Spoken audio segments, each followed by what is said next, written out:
లేకపోవడంతో ఈ ఇబ్బంది తలెత్తింది. సో 13 రోజులుగా ఈ ఇరాన్ ఇజ్రాయెల్ వార్ కొనసాగుతూనే ఉంది. సో దుబాయ్ ఇంటర్నేషనల్ ఎయిర్పోర్ట్ పైన ఇరాన్ డ్రోన్ దాడి చేసింది మొన్న. తర్వాత నిన్న మళ్ళీ మరోసారి దుబాయ్ ఇంటర్నేషనల్ ఎయిర్పోర్ట్ సమీపంగా 2 డ్రోన్లని అక్కడ కూడా కుప్పకూల్చింది. సో దీనివల్ల ఇద్దరు అక్కడ ఉన్నటువంటి దేశస్తులు చనిపోయారు. ఒక బంగ్లాదేశ్ సంబంధించిన వ్యక్తి, మరొక భారతీయుడు కూడా గాయపడ్డాడంటే ఈ ఘటనలో. దుబాయ్లో ఉన్నటువంటి ఆ డ్రోన్ దాడి వల్ల దుబాయ్ ఇంటర్నేషనల్ ఎయిర్పోర్ట్లో జరిగిన దాడితో ఇద్దరు అక్కడి దేశస్తులు, దుబాయ్ దేశస్తులు, ఒకరు బంగ్లాదేశ్ సంబంధించిన వారు, ఒకరు భారతీయులు. బంగ్లాదేశ్ వారు మరణిస్తే భారతీయుడికి ఒకరికి కొంత ఇబ్బంది పడింది, గాయాలయ్యాయి. సో దుబాయ్ అంతర్జాతీయ విమానాశ్రయం, అల్ మక్తుమ్ అంతర్జాతీయ విమానాశ్రయాల్ని నిర్వహిస్తున్నటువంటి దుబాయ్ విమానాశ్రయాలు మార్చి 7 నుంచి కూడా 2 విమానాశ్రయాల్లో విమానాలన్నీ కూడా పాక్షికంగా తిరిగి ఇప్పుడు ప్రజెంట్ స్టార్ట్ అయినట్టు తెలుస్తోంది. సో కొద్దిసేపు విమానాలని అలా నిలిపివేశారు మళ్ళీ డ్రోన్ అటాక్ తర్వాత.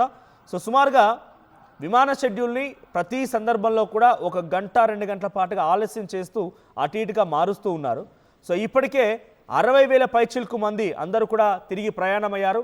సో ఒక మహమ్మారి ప్రపంచ దేశాలని వణికించినప్పుడు ఎంతటి విపత్కర పరిస్థితి ప్రపంచ దేశాలు చవిచూసాయో ఇప్పుడు కూడా దాదాపుగా అటువంటి పరిస్థితే నెలకొనబోతోందా అని అంటే ఇప్పుడున్న సిచ్యువేషన్ మాత్రం దాదాపుగా ఆ రకంగానే కనబడుతోంది. గతంలో మీరు గమనిస్తే అప్పుడు కూడా మనకి హోటల్స్ అన్ని బంద్ అయిపోయాయి, ప్రోడక్ట్స్ పైన ధరలు పెరిగాయి, అవి కూడా తక్కువ మొత్తంలో అవైలబిలిటీ, అంత ఎక్స్పెక్టెడ్ రేంజ్లో అవైలబిలిటీగా లేవు. ఆ తర్వాత పెట్రోల్ డీజిల్ ధరలు కూడా అమాంతంగా పెరిగిపోయాయి. ఎస్మా ప్రయోగించారు. సో ఇవన్నీ ప్రయోగిస్తున్నారు, ఎస్మాని ప్రయోగించే అవకాశం ఉంది అనేటువంటి సిచ్యువేషన్ ఇప్పుడు కూడా కనబడుతోంది. అని అంటే it's a situation of lockdown చేయకపోవచ్చు, కానీ దాని తాలూకా పర్యవసనాలతో ధరలు పెరిగిపోయే అవకాశం ఉంది. నిత్యావసర ధరలు అమాంతంగా ఒక్కసారిగా ఆకాశానికి అంటే అవకాశం ఉంది. దీంతో చాలామంది సామాన్య మధ్యతరగతి ప్రజలు మొత్తం కూడా ఇబ్బంది పడక తప్పదు. ఒకసారి దుబాయ్లో నిన్న క్రీక్ హార్బర్ పోర్ట్ పై జరిగినటువంటి ఆ దాడికి సంబంధించి ఆ విజువల్ చూద్దాం.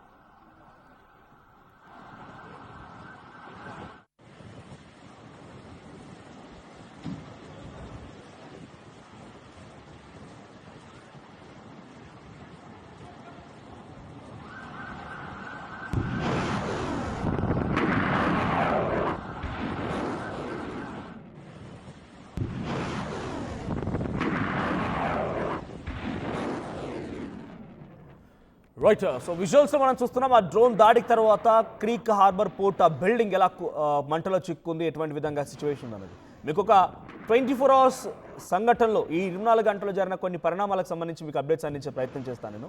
ముందుగా మైన్ లేయర్స్ అంటే ల్యాండ్ మైన్స్ ఎలా అయితే ఉంటాయో వన్స్ మన సినిమాలో చూసే ఉంటాం, బహుశా కాలు పెట్టగానే వన్స్ కాలు తీశారంటే ఈ ల్యాండ్ మైన్ పేలిపోయి ఎంత విధ్వంసం చేస్తుందో అటువంటి విధంగానే అండర్ గ్రౌండ్లో నీళ్ళ లోపల సముద్ర భూగర్భంలో ఈ ల్యాండ్ మైనర్స్ ఉన్నాయి.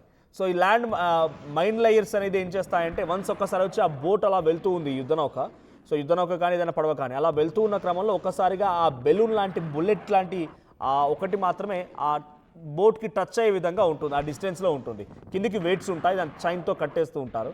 అది ఒక్కసారిగా ఇలా టచ్ అవ్వగానే కథం బ్లాస్ట్ జరుగుతుంటుంది. సో అటువంటి సిచ్యువేషన్ ఉంటుంది.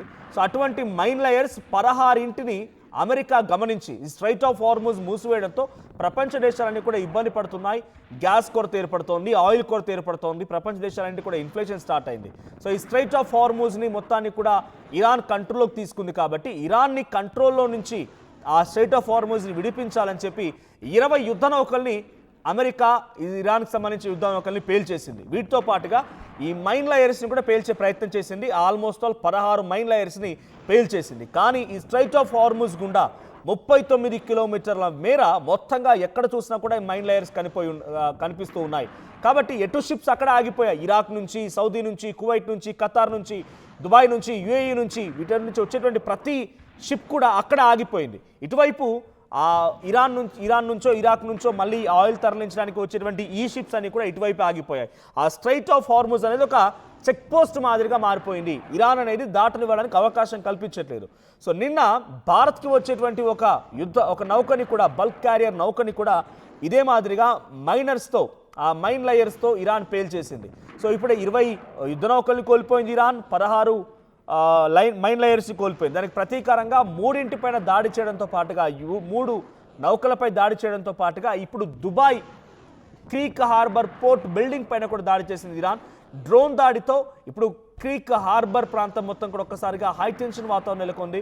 డైరెక్ట్గా ఒక బిల్డింగ్ని అటాక్ చేసి ఆ బిల్డింగ్ ఉన్నటువంటి వాసులందరినీ కూడా ఒకసారిగా షాక్ గురి చేసింది. వారంతా వెంటనే ఎవాక్యుయేట్ చేశారు, వెళ్ళిపోయారు. సో ప్రజెంట్ ఇంకా దుబాయ్లో దీని తాలూకు సహాయక చర్యలు కొనసాగుతున్నాయి. మరోవైపు ఇరాన్ ఏ క్షణమైనా దాడి చేసే అవకాశం ఉంది కాబట్టి దుబాయ్ అండ్ ఇతర గల్ఫ్ కంట్రీస్ అన్ని కూడా ఒకసారిగా షాక్ గురయ్యాయి, అలర్ట్గా ఉన్నాయి.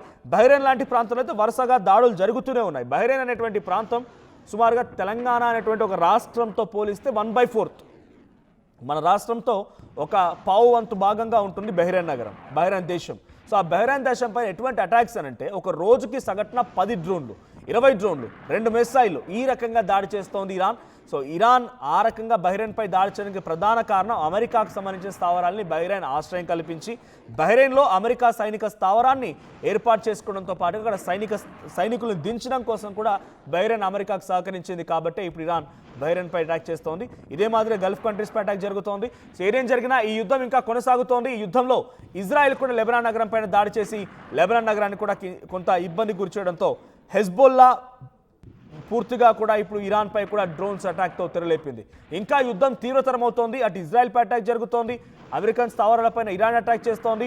ఇరాన్ యుద్ధ నౌకల్ని పేల్చే క్రమంలో అమెరికా కూడా అటాక్ దిగుతోంది. ఈ యుద్ధం ఇంకా ఒక్కో స్టెప్గా ఇంకా పైకే వెళ్తోంది. కానీ దీన్ని సీజ్ ఫైర్ అనేటువంటి నేపథ్యంలో శాంతి ఒప్పందం అని కానీ శాంతి చర్చలని కానీ ఏమాత్రం ముందడుగు పడడం లేదు. చూద్దాం మరి ఇంకా యుద్ధంలో ఏం జరుగుద్ది అనేది.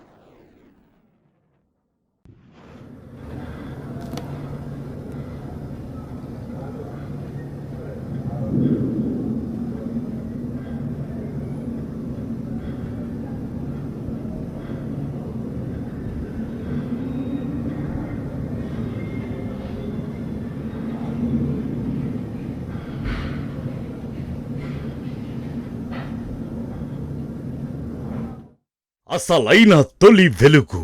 ఫాలో వాట్సాప్ @తొలి వెలుగు official.